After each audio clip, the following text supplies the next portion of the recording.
الحمد لله نحمده ونستعينه ونستغفره ونؤمن به ونتوكل عليه ونعوذ بالله من شرور أنفسنا ومن سيئات أعمالنا من يهده الله فلا مضل له ومن يضلله فلا هادي له ونشهد أن لا إله إلا الله وحده لا شريك له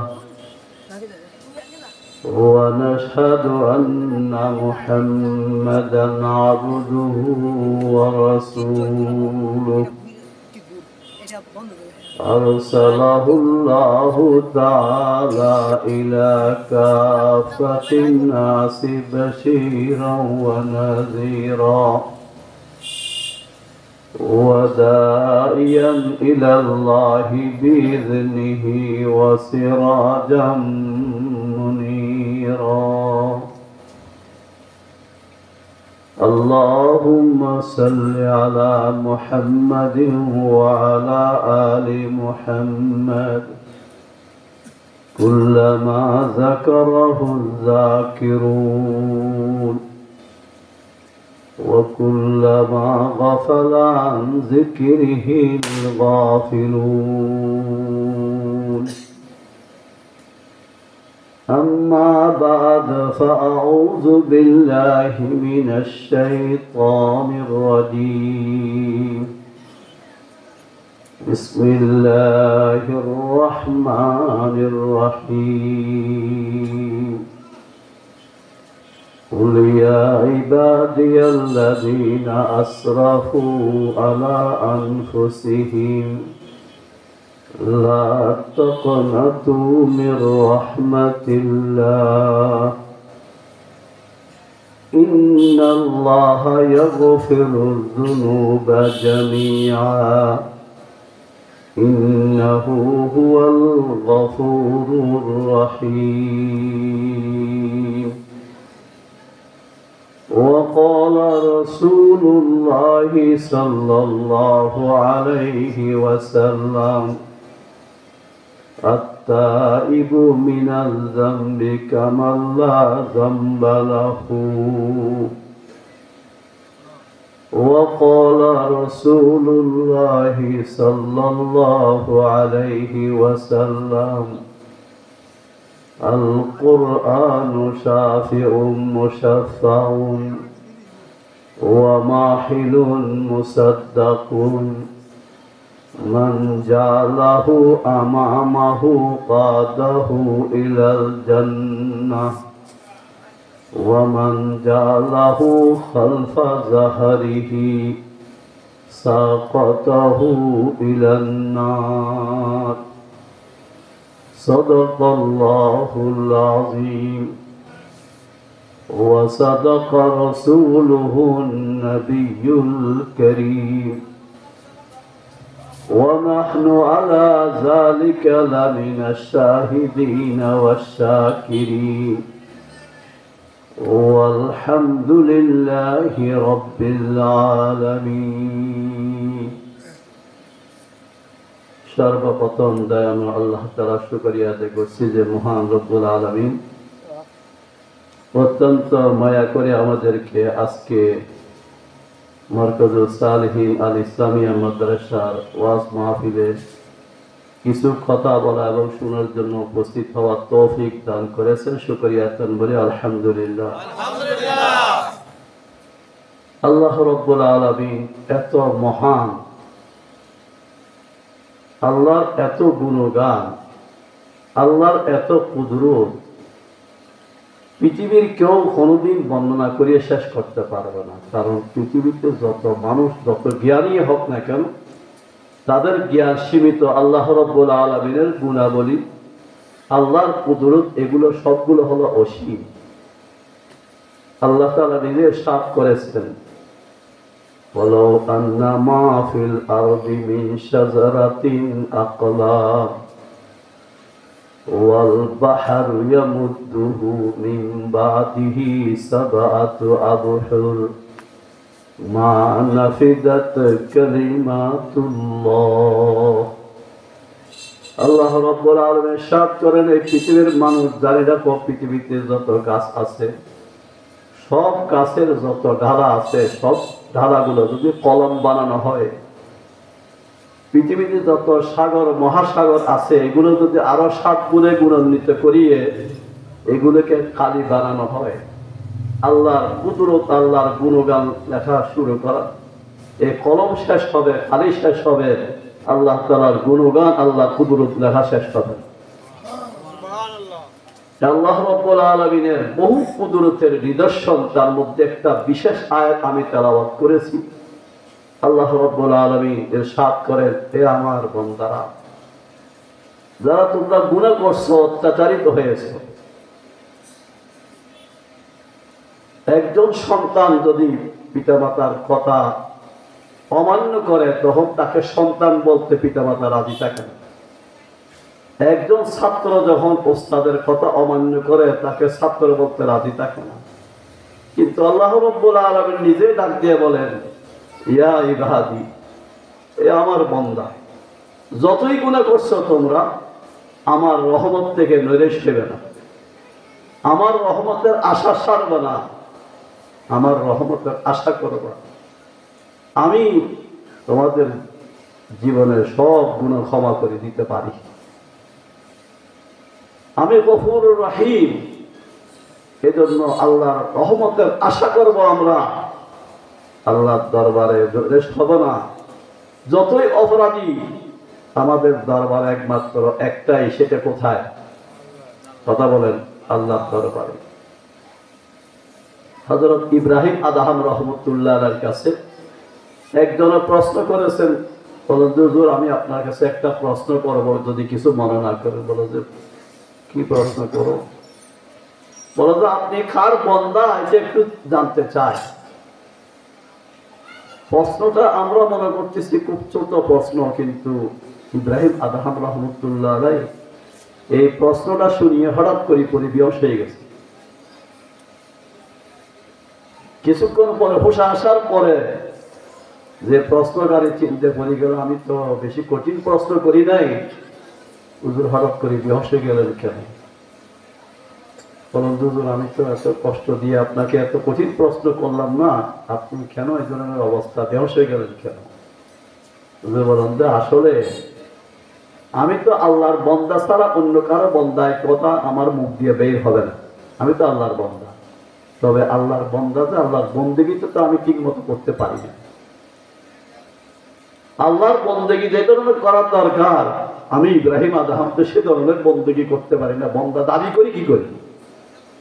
এজন্য আমার কাছে প্রশ্নটা তোমার খুব কঠিন মনে হয়েছে, উত্তর দেওয়াটা আমার জন্য কঠিন মনে করি আমি বেহুশ। এক বুজুর্গ ওনার কাছে একজনের প্রশ্ন করেন, হুজুর একটা প্রশ্ন করবো যদি আপনি কিছু মনে না করেন। করো। হুজুর আমার ছাগলেরও দাঁড়িয়ে আছে, আপনারও দাঁড়িয়ে আছে, আমার ছাগলের দাড়ি বেশি বাড়া না আপনার দাড়ি বেশি বাড়া? বললাম যে বাবা এত কঠিন প্রশ্ন করছো, এটি উত্তর এখন দিতে পারবো না। যখন আমি মারা যাব, আমার গোসল কমপ্লিট হয়ে যাবে, কাপড় পরানো হবে, খানের মধ্যে আমাকে উঠানো হবে, তুমি খবর পাইলে সে সময় আসে তাহলে তোমার প্রশ্নের উত্তর দেবে। হুজুর এটা কি বলেন আপনি, এই সময় কি উত্তর দেওয়া যায়? বলেন যে আল্লাহ যদি চান সেই সময় প্রশ্নের উত্তর দিতে পারে। ঠিক এই বুজুর্গ আলেমে দিন ইন্তেকালের পরে ওই খবর পাইছে, গোসল কমপ্লিট করিয়ে যখন কাপড় পরাইয়ে ওনাকে খাড়ের উপরে উঠেছে, নিয়ে যাবে, বলেন যে ভাই রাখেন তো, ওনার সাথে আমার একটু কথা। ওনার কানে কানে যাইয়ে বলতেছে, হুজুর আমার একটা প্রশ্ন আপনার কাছে ছিল, আপনি বলছিলেন যে ইন্তেকালের পরে আপনি উত্তর দিবেন। বলেন যে আলহামদুলিল্লাহ ঈমান নিয়ে পার হইতে পারছি, ঈমান নিয়ে আলহামদুলিল্লাহ পার হইতে পারছি, এই জন্য ছাগলের দাড়ির থেকে আমার দাড়ি। আর যদি ঈমান হারাম হয়ে যায় একজন মানুষের দাম একটা পশু পাখির থেকেও খারাপ। আর পশু পাখি জাহান্নামে যাবে না, তাদেরকে আল্লাহ তাআলা মাটি হওয়ার জন্য হুকুম দিয়ে দিবে, মাটি হয়ে যাবে। কিন্তু মানুষ জাহান্নামে যাবে, মানুষ জাহান্নামে যাবে। আল্লাহ রাব্বুল আলামিন যেন আমাদের সকলকে জাহান্নাম থেকে বাঁচার তৌফিক দান করে। যে আয়াতটা আমি তেলাওয়াত করেছি, আল্লাহর হাবিব ইরশাদ করেন, পৃথিবীর সব কিছু যদি আমাকে আল্লাহ তাআলা দিতেন, আমি যত খুশি হতাম না, এর থেকে বেশি খুশি হয়েছে এই আয়াতটা আল্লাহ তাআলা আমাকে দান করার কারণে।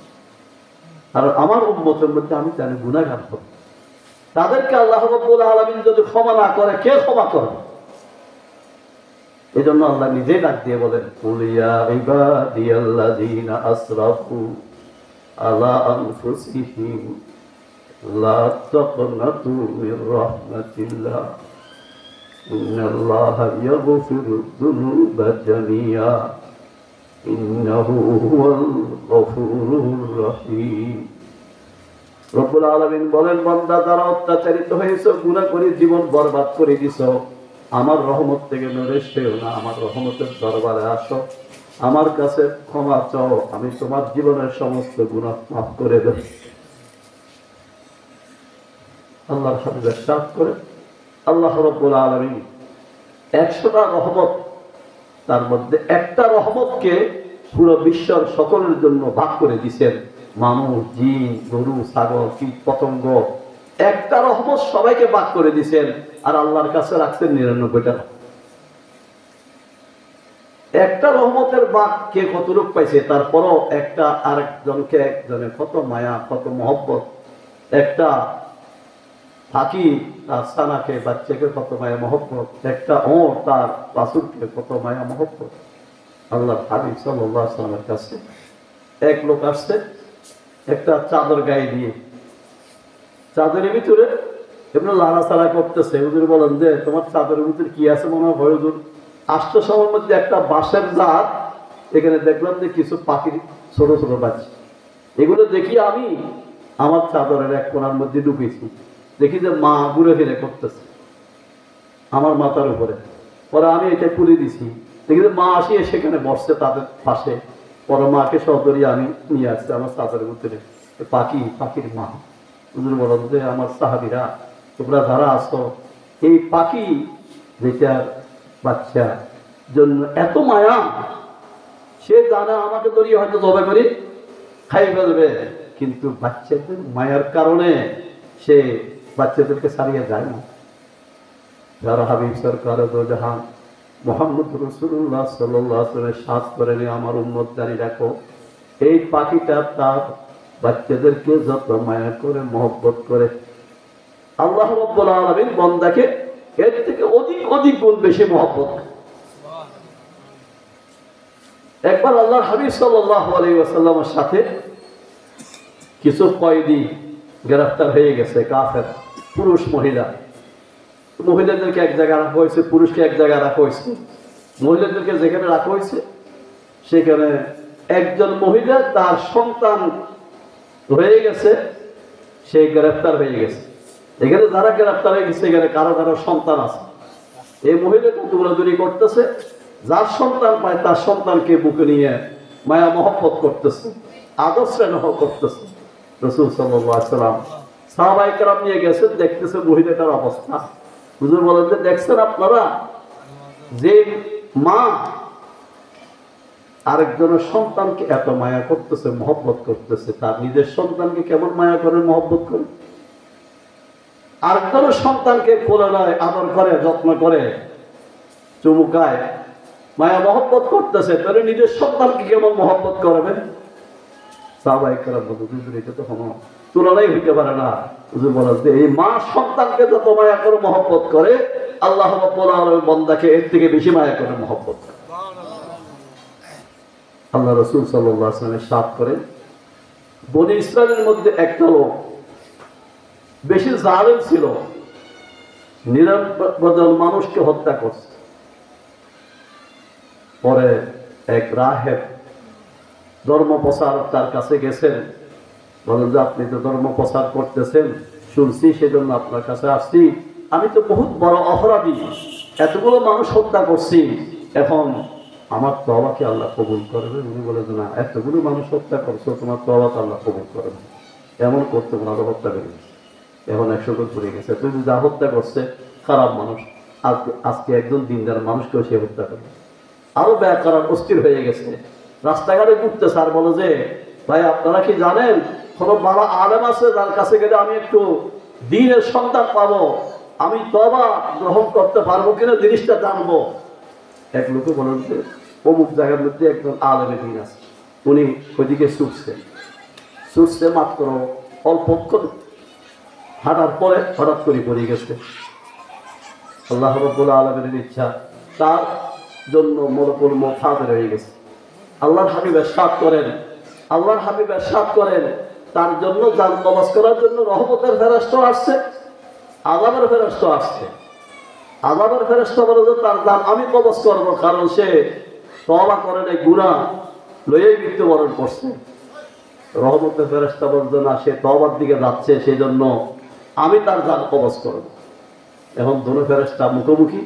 আল্লাহ রাব্বুল আলামিন যেদিকে যাচ্ছে সে জমিনকে বলে যে তুমি একটু এদিকে আসো, সামনে আসো, আর যেদিক থেকে যাচ্ছে জমিনকে বলে তুমি একটু পিছনে যাও।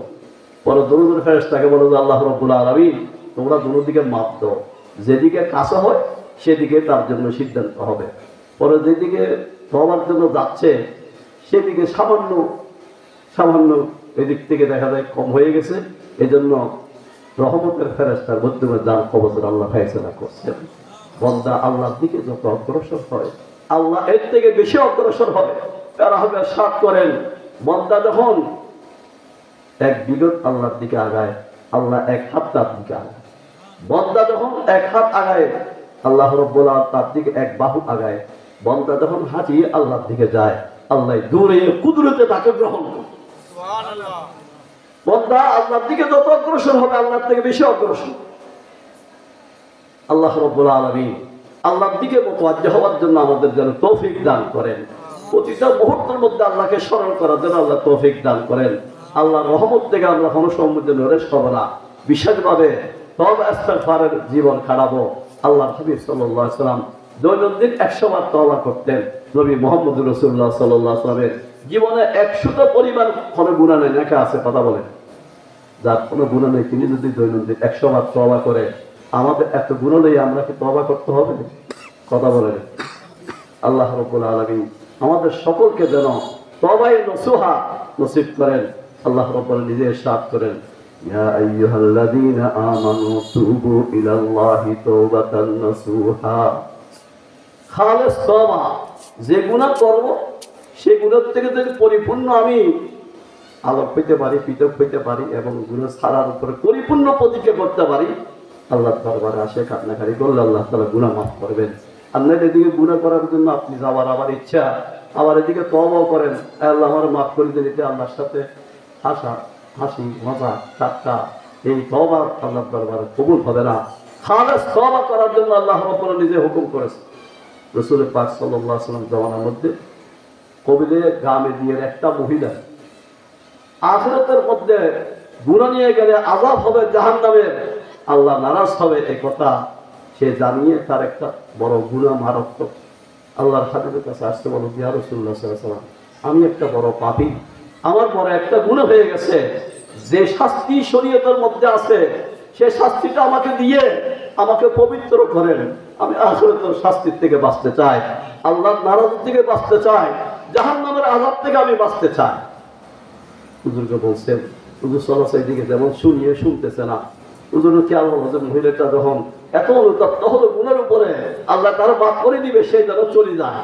কিন্তু সে দেখে না, একবারের জায়গায় বারবার যখন বলতেছে, রাসূল সাল্লাল্লাহু আলাইহি ওয়াসাল্লাম বলেন যে তুমি কি বিবাহিত না অবিবাহিত? বলেন আমি বিবাহিত। হয়তো এই তোমার কি সন্তান পেরে আছে? বলে হুজুর আমার সন্তান পেরে আছে। হুজুর বলে যে তোমাকে যদি শাস্তি দিয়ে শরীয়ত বিধান অনুযায়ী পাথর নিক্ষেপ করে তোমার জীবন শেষ করে দিতে হবে, তাহলে তোমার সন্তান যেটা পেরে আছে সেটা তো মারা যাবে। একটা পেটের সন্তানকে মারা ঠিক হবে না, এই জন্য তুমি চলে যাও। সন্তান ভূমিষ্ঠ হলে তখন তুমি আসো। যেদিন সন্তান ভূমিষ্ঠ তারপর দিনে সেই নবীদের সামনে উপস্থিত। হুজুর বলেন যে কি জন্য আসছে? হুজুর আপনি বলছেন যে সন্তান ভূমিষ্ঠ হলে আসার জন্য, আমার সন্তান ভূমিষ্ঠ হয়েছে। সন্তানকে সে আরেকজনের কাছে রাখিয়ে নবীজির দরবারে আসছে। নবীজি সাল্লাল্লাহু আলাইহি ওয়াসাল্লাম বলেন যে শরীয়তের মধ্যে নেফাসরত অবস্থা মহিলাদেরকে শাস্তি দেওয়া নিষেধ। তোমার নেফাস থেকে পাক হওয়ার পরে তখন আসবা। পাক হওয়ার পরে তখন আসছে। আসার পরে রাসূল সাল্লাল্লাহু আলাইহি ওয়াসাল্লাম ইরশাদ করেন, তোমার যে সন্তান, সেই সন্তানকে তো তুমি দুধ পান করাইতেছ। তুমি মা না থাকলে আরো দুধ পান করাবে কে? এই জন্য যতদিন দুধ পান করার দরকার এতদিন দুধ পান করো। সেই যখন খাওয়া দাওয়া করতে পারে তখনই তুমি আমার কাছে আসো। নবীদের কথা হলো যে সে এত অনুতপ্ত, এত আল্লাহর দরবারে কান্নাকারী, তওবা ইস্তেগফার, তারও তো আল্লাহ মাফ করে দিয়েছেন, এই জন্য চলে যাওয়ার জন্য। কিন্তু মহিলাটা বাচ্চা তখন দুধ ছাড়া হয়েছে, একটা রুটি তার হাতের মধ্যে, একটা রুটির টুকরা তার মুখের মধ্যে দিয়ে বাচ্চাটাকে সহজে নবীজির দরবারে উপস্থিত করেছে। রাসূলুল্লাহ সাল্লাল্লাহু আলাইহি ওয়াসাল্লাম বলেন, ইয়া রাসূলুল্লাহ সাল্লাল্লাহু আলাইহি ওয়াসাল্লাম, আমার বাচ্চা এখন খাওয়া দাওয়ার উপযুক্ত হয়ে গেছে, আমাকে পাক করেন, আমাকে যা শাস্তি দেওয়ার শাস্তি দিয়ে আখিরাতের মধ্যে জাহান্নামের আযাব থেকে আমাকে বাঁচানোর জন্য ব্যবস্থা করেন। রাসূল পাক সাল্লাল্লাহু আলাইহি ওয়াসাল্লাম দরবারে কাঁদতেছে। হাদিসের মধ্যে আসছে রাসূল সাল্লাল্লাহু আলাইহি ওয়াসাল্লাম তখন একটা লোকের বলেন যে তুমি তার সন্তানকে একটু দেখাশোনা করার দায়িত্ব নিতে পারো? ওই দিন পারবো। তার সন্তানকে একজনকে দিয়ে তাকে তখন রজম মারিয়ে তাকে হত্যা করার ব্যবস্থা করে। আমি বলতে চাইছিলাম এটা গুনার কারণে এত অনুতপ্ত, এত ভয় তাদের, কিন্তু আমরা তো গুনাহ করিয়ে আমাদের কোনো ভয় নাই, আমরা কোনো চিন্তাই করি না। হযরত ওমর ফারুক রাদিয়াল্লাহু তাআলা আনহু মদিনা মুনাওয়ারার মধ্যে ফজরের নামাজ পড়াইতেছে, ওই অবস্থার মধ্যে ওনাকে ছুরির আঘাত করে, ওনাকে নিয়ে মসজিদের বাইরে রাখা হয়েছে। নামাজ শেষ করিয়ে ওনার ছেলে আব্দুল্লাহ রাদিয়াল্লাহু তাআলা আনহু গেছেন। তখন দেখা যায় চেহারাকে এদিকে দিক ঘুরাইতেছে, তিনি কাঁদতেছে ঝাড় দ্বারা। তখন আব্দুল্লাহ বলেন যে আব্বা, আপনি তো সবসময় আল্লাহ তাআলার দোয়া করছেন শহীদ হওয়ার জন্য, আপনার যে অবস্থা আল্লাহ তাআলা আপনাকে শাহাদাতের দরজা দিবে মনে করতেছি, আপনি কেন কাঁদতেছেন, কি চিন্তা? বলেন যে আসলে শহীদ হলে তো আমার জন্য নসিব ভালো, কিন্তু আমি ওমর তো বহু গুনাহ করছি, আমার মালিকের সামনে কিয়ামতের মানে আমি কি করি দাঁড়াবো এত গুনাহ লইয়ে, এই জন্য কাঁদতেছি। যে ওমরের ব্যাপারে আল্লাহর হাবিব সাল্লাল্লাহু আলাইহি ওয়াসাল্লাম সাদ করেছেন, আসমানের নক্ষত্র যেমন অগণিত আমার ওমরের আমলের থেকে বেশি। সে ওমর রাদিয়াল্লাহু তাআলা আনহু এত চিন্তা করেন মালিকের দরবারে কি করে দাঁড়াবেন। আমরা তো কোনো চিন্তাই করি না, মনে করতেছি বহু কিছু করে ফেলছি। আল্লাহ রাব্বুল আলামিনের দরবারে হাজিরি দেওয়ার চিন্তা আমাদের সবাইকে যেন আল্লাহ তাআলা দান করেন, সেখানে যদি কিছু নিয়ে যেতে পারি সেই তৌফিক যেন আল্লাহ তাআলা আমাকেও দান করেন, আপনাদেরকেও দান করেন। রাসূল পাক সাল্লাল্লাহু আলাইহি ওয়াসাল্লামের সাথ করেছে একটা লোক বনি ইসরাইলের মধ্যে খুব বেশি গুনাহগার ছিল। সেই নিজে ইন্তেকালের আগে বুঝতে পারছে আমি মারা যেতে পারি, নিজের অবস্থা নিজে বুঝিয়ে নিজের সন্তানাদিকে ডাকছে, ডাকিয়ে তাদেরকে ওসিয়ত করছে, বলে যে বাবারা আমি এমন গুনাহ করছি যে গুনাহ পৃথিবীর সমস্ত মানুষ থেকে বেশি গুনাহ, কাজে আমাকে তোমরা একটা কাজ করবা, মৃত্যুর পরে আমাকে জ্বালাই ফেলবা, জ্বালাই যখন আমি কয়লা হয়ে যাবো, কয়লাগুলো ফিসিয়ে ছালি বানিয়ে ফেলবো, ছালিগুলো নিয়ে সাগরের নিকটে যেখানে খুব বেশি বাতাস সেখানে ছাড়ি দিবা, আল্লাহ যেন আমাকে ধরতে না পারে। সে বুঝতে পারে না যে আল্লাহ যখন উপায় ধরতে পারে।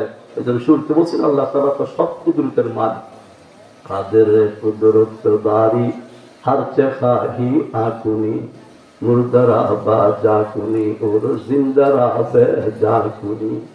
রব্বুল আলামিন তেমন কুদরত ওয়ালা জাত, মৃত্যুকে জীবিত করতে পারে, জীবিতকে মৃত্যু করতে পারে রব্বুল আলামিন। সন্তানাদি তার মৃত্যুর পরে সবকিছু করছেন।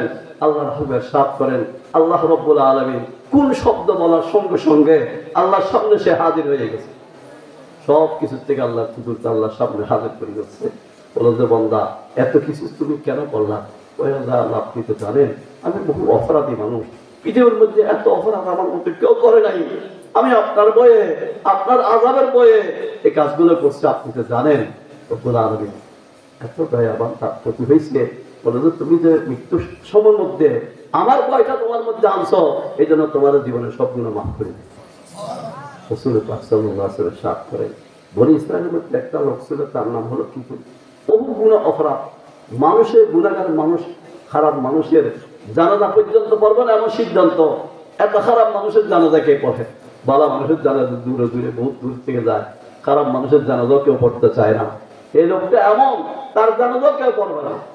কিন্তু তার মৃত্যুর 1 সপ্তাহ আগের থেকে সে বিছানা পড়া, রাত দিন কাঁদতেছে আল্লাহর দরবারে, রাত দিন কান্নাকারি করতেছে আল্লাহর দরবারে। এক পর্যায়ে আল্লাহ রাব্বুল আলামিন তার তওবা কবুল করে ফেলছে। তার মৃত্যুর আগের মুহূর্তের মধ্যে তার তওবা আল্লাহ কবুল করে ফেলছে। তার ঘরের সামনে একটা কুদরতে, আল্লাহর কুদরতে একটা লেখা ভাসতেছে। এখন তো আমরা বিভিন্ন ধরনের সিস্টেম করিয়ে লেখা বাসাই, আল্লাহর কুদরতে একটা লেখা তার ঘরের সামনে ভাসতেছে, ইন্নাল্লাহ কদ গাফারাল কিফিল, আল্লাহ কিফিলকে মাফ করে দিয়েছেন। এই কথাটা তার ঘরের সামনে ভাসতেছে। মানুষের দেখে আশ্চর্য, আল্লাহ তারা মাফ করে দিচ্ছে। যখন আল্লাহ মাফ করে দিছে, কথা এলান হয়ে গেছে, হাজার হাজার মানুষ তার জানাজার মধ্যে শরীক। মনে রাখবেন, দিন যারা মানুষের জানাজার মধ্যে শরীক হলে নিজেরও লাভ আছে, তারও লাভ আছে। আল্লাহ হাবিবের সাথ করেছেন, একজন মুসলমানের জানাজার মধ্যে যদি 40 জন তৌহিদবাদী, আল্লাহকে ছাড়া কেউ কেউ মানে না, আল্লাহ তৌহিদ যাদের মধ্যে আছে, 40 জন তৌহিদবাদী যদি একজন মুসলমানের জানাজার মধ্যে শরীক হয়, তাকে আল্লাহ তাআলা মাফ করে। এবং যে জানাজার মধ্যে শরীক হয়, আল্লাহ হাবিবের সাথ করেছেন, একজন মুসলমানের জানাজার মধ্যে শরীক হওয়ার কারণে 1 কিরাত পরিমাণ সওয়াব আল্লাহ তাআলা দান করে। সাহাবায়ে কেরাম বলেন, হুজুর 1 কিরাতের পরিমাণ কত? হুজুর বলেন যে 1 কিরাত হলো 1 উহুদ পাহাড় পরিমাণ। যদি কেউ জানাজা পড়ার পরে দাফন পর্যন্ত তাকে আল্লাহ ভাবে সাথ করে 2 কিরাত পরিমাণ সওয়াব আল্লাহ তাআলা তাকে দান করবেন। তাই 2 উহুদ পাহাড় পরিমাণ সওয়াব আল্লাহ তাআলা তাকে দান করবেন। আল্লাহ রাব্বুল আলামিন যেন আল্লাহর দরবারে মুতাওয়াজ্জিহ হয়ে আল্লাহর দিকে তওবা করিয়ে আমাদের জীবন পরিচালনা করার জন্য তৌফিক দান করেন। বিশেষভাবে যখন শোয়ার জন্য যাবে রাত্রে, আল্লাহ ভাবে সাথ করেছে, আস্তাগফিরুল্লাহাল্লাযী লা ইলাহা ইল্লা হুয়াল হাইয়ুল কাইয়্যুম ওয়া আতুবু ইলাইহি। সবাই তো পারেন, মনে একটু পড়েন আমার সাথে, আস্তাগফিরুল্লাহাল্লাযী লা ইলাহা ইল্লা হুয়াল হাইয়ুল কাইয়্যুম ওয়া আতুবু ইলাইহি, আস্তাগফিরুল্লাহাল্লাযী লা ইলাহা ইল্লা হুয়াল হাইয়ুল কাইয়্যুম ওয়া আতুবু ইলাইহি। 3 বার আপনি উযু শহীদ শুবেন, ডান করণে শুবেন, ডান গালের নিচে হাতটা রাখবেন, ইস্তেগফার, এইটা আমি যেটা বললাম 3 বার পড়বেন। আল্লাহর হাবিব সাথ করেছেন, পৃথিবীর যত গাছ আছে, গাছের যত পাতা আছে, এত গুনাহ থাকলে আল্লাহ মাফ করে দিবেন। এই ছোট্ট আমলটা করতে পারবেন আপনারা ইনশাআল্লাহ। 3 বার ইস্তেগফার, কে কে বারবার একটু হাত তুলে দেখান তো। আল্লাহ যেন আমাদের আমল করার তৌফিক দান করে। আর একটা যদি আমল করেন, তা বলে আমি শেষ করছি, প্রত্যেক ফরজ নামাজের পরে আয়াতুল কুরসিটা তেলাওয়াত করে দেবেন। যারা মুখস্থ নাই, আয়াতুল কুরসিটা মুখস্থ করে নেবেন। আল্লাহর হাবিব সাথ করেছেন, প্রত্যেক ফরজ নামাজের পরে আয়াতুল কুরসি পড়ার যারা আদত বানায় নিবে, অভ্যাস বানায় নিবে, তার জন্মতে যাওয়া বেশি দূরে নয়, ইন্তেকালের পর পরে আল্লাহ তাআলা তাকে জন্ম দেন। এই জন্য আয়াতুল কুরসির আমলটা সবসময় করার জন্য চেষ্টা করবেন। এবং রাসূল সাল্লাল্লাহু আলাইহি ওয়াসাল্লাম সাথ করেছেন, যে ঘরের মধ্যে রাত্রে আয়াতুল কুরসির তেলাওয়াত করা হয়, তার এই ঘর হেফাজতের জন্য আল্লাহর কুদরতের পক্ষ থেকে একজন ফেরেশতা নিয়োগ করে দেওয়া হয়, এই ঘরকে আল্লাহ কুদরতে হেফাজতের ব্যবস্থা করেন। এবং রাসূল পাক সাল্লাল্লাহু আলাইহি ওয়াসাল্লাম সাথ করেছেন, সাইয়্যিদুল ইস্তিগফার, একটা ইস্তিগফার আছে, এটা উলামায়ে কেরামের থেকে আপনারা জানিয়ে নিতে হবে। আল্লাহর হাবিব সাথ করেন, সকালে কেউ যদি সাইয়্যিদুল ইস্তিগফারটা পাঠ করে, সন্ধ্যার আগে যদি সে মৃত্যুবরণ করে, তাকে আল্লাহ তাআলা অবশ্যই জান্নাত দান করবেন। এবং বিশেষভাবে সন্ধ্যা যদি সাইয়্যিদুল ইস্তিগফারটা পাঠ করে, যদি সকালের আগে আগে ইন্তেকাল করে, তাকে আল্লাহ তাআলা অবশ্যই জান্নাত দান করবেন। আরেকটা ছোট্ট আমল, আল্লাহুম্মা আজিরনি মিনান নার, ফজরের নামাজের পরে 7 বার, মাগরিবের নামাজের পরে 7 বার, সবাই বলে আল্লাহুম্মা আজিরনি মিনান নার, আল্লাহুম্মা আজিরনি মিনান নার, বলেন না একটু সবাই, আল্লাহুম্মা আজিরনি মিনান নার। ফজরের নামাজের পরে 7 বার, মাগরিবের নামাজের পরে 7 বার। আল্লাহর হাবিব সাথ করেছেন, এই আমলটা যে সকালে করবে, সন্ধ্যার আগে যদি ইন্তেকাল করে, আল্লাহ তাকে জাহান্নাম থেকে মুক্তি দান করবেন। সন্ধ্যা যদি পরে ফজরের আগে ইন্তেকাল করে, তাকে আল্লাহ তাআলা জাহান্নাম থেকে মুক্তি দান করবেন। এই কয়েকটা আমল আমরা করার জন্য চেষ্টা করব। আর আল্লাহর দরবারে বারবার তওবা ইস্তিগফার করতে থাকবো, হে আল্লাহ আমি গুনাহগার, আমাকে মাফ করে দেন, আমাকে ক্ষমা করে দেন। বিশেষভাবে আমাদের পিতামাতা যারা ইন্তেকাল করছেন, তাদের জন্য একটু সওয়াবরাসানি করার চেষ্টা করবেন। বহু সন্তান পিতামাতাকে স্মরণ করে, আবার বহু সন্তান এমন বিলাসিতার মধ্যে চলতেছে, পিতামাতাকে একটা মুহূর্তের জন্য স্মরণ করেন। বিশেষভাবে তাদের জন্য সব সময় আপনি নামাজের পরে একটু সূরা ফাতিহা, সূরা ইখলাস, সূরা তাকাসুর পড়িয়ে সওয়াবরাসানি করার জন্য চেষ্টা করবেন। আল্লাহ সাথ করেন যারাই ইন্তেকাল করছে। একটা সাগরের মধ্যে জাহাজ যদি প্রতিকূল অবস্থা পড়ার কারণে মানুষ হাবুডুবু খায়, যে অবস্থায় একজন মানুষ ইন্তেকাল করে কবর জগতের মধ্যে এই অবস্থার মধ্যে সামান্য কিছু যদি আমল তার কাছে যায়, তার মধ্যে আল্লাহ রাব্বুল আলামিন তাদের অবস্থা ভালো করেন। আমাদের মুরব্বী শেখ রহমতুল্লাহ বলেন যে বহু কবরের মধ্যে আযাব হয়, আল্লাহ হাবিবের সাথ করেছেন, তবে কবরের পাশ দিয়ে বহু হাফেজ আলেম যখন হারিয়ে যায় একটু তেলাওয়াত করতে থাকে, যতক্ষণ পর্যন্ত তেলাওয়াত চলতে থাকে ততক্ষণ আযাবটা বন্ধ হয়।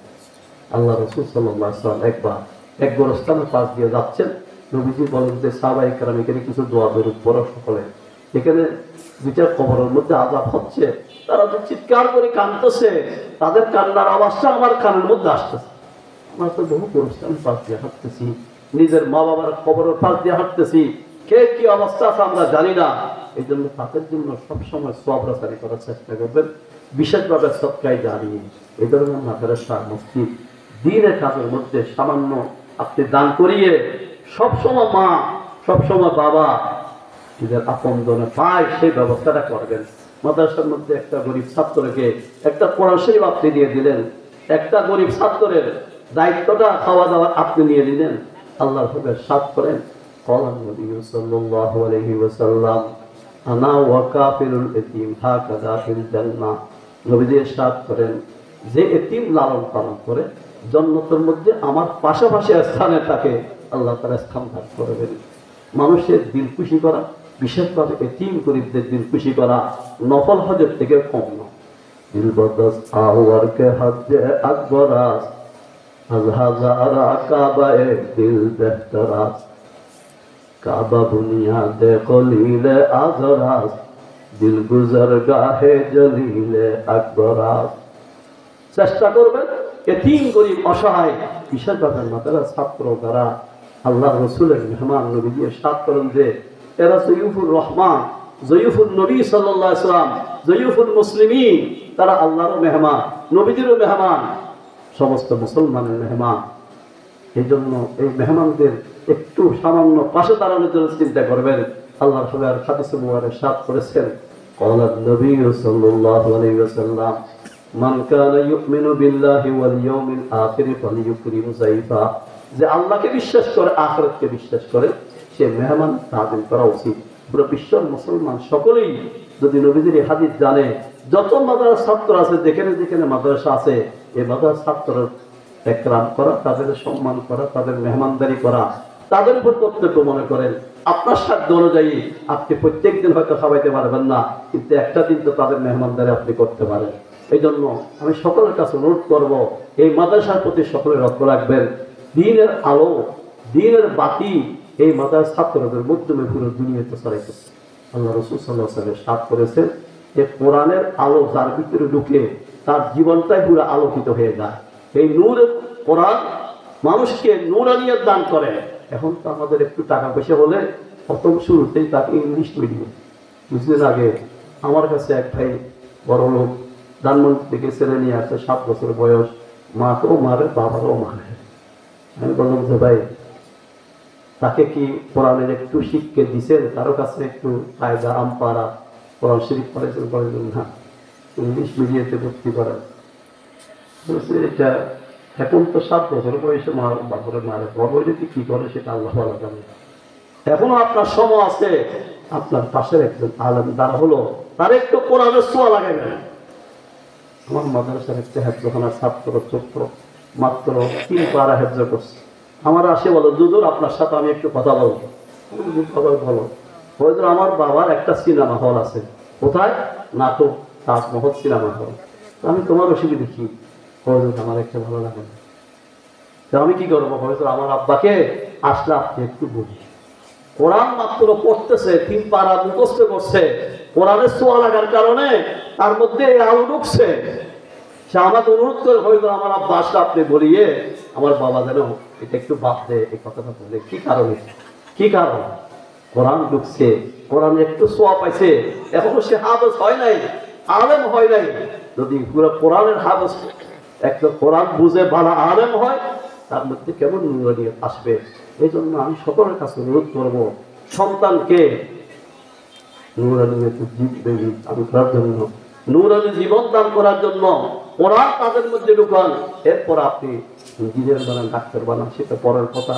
কিন্তু প্রাথমিকভাবে একজন মুসলমান কোরআনের শিক্ষা দিয়ে তার অন্তরকে নুরানি করেন, তার জীবনটা নুরানি জিন্দেগি হবে। এই সমস্ত মাদ্রাসাগুলোর মধ্যে একটু খোঁজখবর নিয়ে কি জরুরত কখন হয় একটু লক্ষ্য রাখার জন্য চেষ্টা করবেন। আল্লাহ রাব্বুল আলামিন যেন মাদ্রাসা কবুল করেন, মাদ্রাসার উস্তাদ ছাত্ররা সাহায্যকারীদের কবুল করেন। আমি এখানে আলোচনা শেষ করছি। ওয়া আখিরু দাওয়ানা আলহামদুলিল্লাহি রাব্বিল আলামিন ওয়া সাল্লাল্লাহু তাআলা আলা খায়রি খালকি মুহাম্মাদিন ওয়া আলা আলিহি ওয়া আসহাবিহি আজমাইন।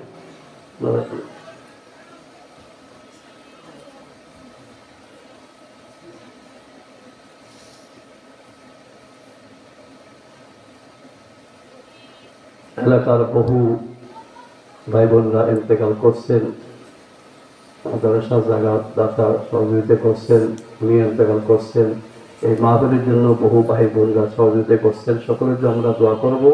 এর আগে আমরা আউযু বিল্লাহি বিসমিল্লাহির শরীফ একবার সূরা ফাতিহা, তিনবার সূরা ইখলাস, একবার সূরা তাকাসুর তেলাওয়াত করব।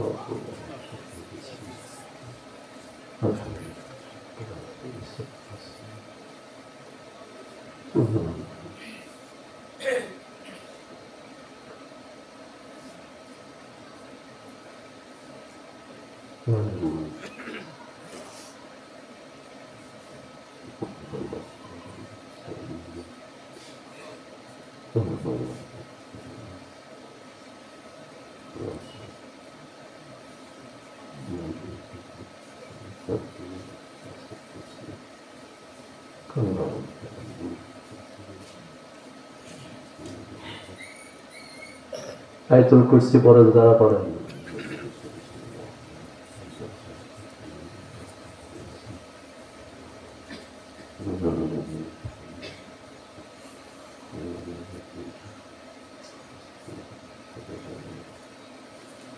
সবাই আল্লাহর মধুর নামের, আল্লাহর আজমত ওয়াকার নিয়ে, আল্লাহর ভক্তি শ্রদ্ধা নিয়ে একটু জিকির করবো। লা ইলাহা ইল্লাল্লাহ, লা ইলাহা ইল্লাল্লাহ, লা ইলাহা ইল্লাল্লাহ, লা ইলাহা ইল্লাল্লাহ, লা ইলাহা ইল্লাল্লাহ, লা ইলাহা ইল্লাল্লাহ, লা ইলাহা ইল্লাল্লাহ, লা ইলাহা ইল্লাল্লাহ, লা ইলাহা ইল্লাল্লাহ, লা ইলাহা ইল্লাল্লাহু মুহাম্মাদুর রাসূলুল্লাহ সাল্লাল্লাহু আলাইহি ওয়াসাল্লাম। আল্লাহুম্মা আমিন। আলহামদুলিল্লাহি রাব্বিল আলামিন ওয়াসসালাতু ওয়াসসালামু আলা সাইয়্যিদিল আমবিয়াই ওয়াল মুরসালিন ওয়া আলা আলিহি ওয়া আসহাবিহি আজমাইন। لا إله إلا الله العظيم الحليم، لا إله إلا الله رب السماوات والأرض ورب العرش الكريم. يا رب لك الحمد كله ولك الشكر كله، يا رب لك الحمد كما ينبغي لجلال وجهك ولعظيمة سلطانك. اللهم إنا نسألك إيمانا كاملا ويقينا صادقا وقلبا خاشعا ولسانا ذاكرا وتوبة نصوحا قبل الموت وراحة عند الموت ومغفرة ورحمة بعد الموت. اللهم أعز الإسلام والمسلمين، اللهم أعز الإسلام والمسلمين. اللهم أرنا الحق حقا وارزقنا اتباعه وأرنا الباطل باطلا وارزقنا اجتنابه. إله العالمين مجلس المجاني شخص গুনাহগার খতাকার মাবুদ মেহরবানি করে আমার গুনাহ খাতা মাফ করে দেন আল্লাহ। আমার সাথে যারা হাত তুলেছেন সকলের গুনাহ খাতা মাফ করে দেন আল্লাহ। गुनाह की स्याही मिटा दे खुदाया, तेरी रहमत की दरिया बहा दे खुदाया। मग़फ़िरत दारद उम्मीद अज़ लुत्फ़ तू, ज़ाके खुद फ़रमूदाए ला तक़नतू। ऐ तू ही हाजत रवाई दो जहां, हम तेरे दर छोड़ कर जाए कहां। खुज़ बिलुत्फ़िक या इलाही मल्लाहु ज़ातुल क़वी, मुफ़लिसन बिसिद्क़ि याती इंदा बाबिक या जली। ज़ंबुहु ज़ंबुन अज़ीमुन फ़ग़फ़िरिज़ ज़ंबल अज़ीम, इन्नहु शख़्सुन ग़रीबुन मुज़निबुन अब्दुन जलील। अंता शाफ़िन अंता काफ़िन फ़ी मुहिम्मातिल उमूर, أنت حسبي أنت ربي أنت لي نعم الوكيل। أنت حسبي أنت ربي أنت لي نعم الوكيل। إله العالمين এই মাহফিলকে আপনি কবুল ও মঞ্জুর করেন আল্লাহ। এই মাদ্রাসাকে আপনি কবুল ও মঞ্জুর করেন আল্লাহ। মাদ্রাসার ছাত্রদেরকে আপনি কবুল করেন আল্লাহ। মাদ্রাসা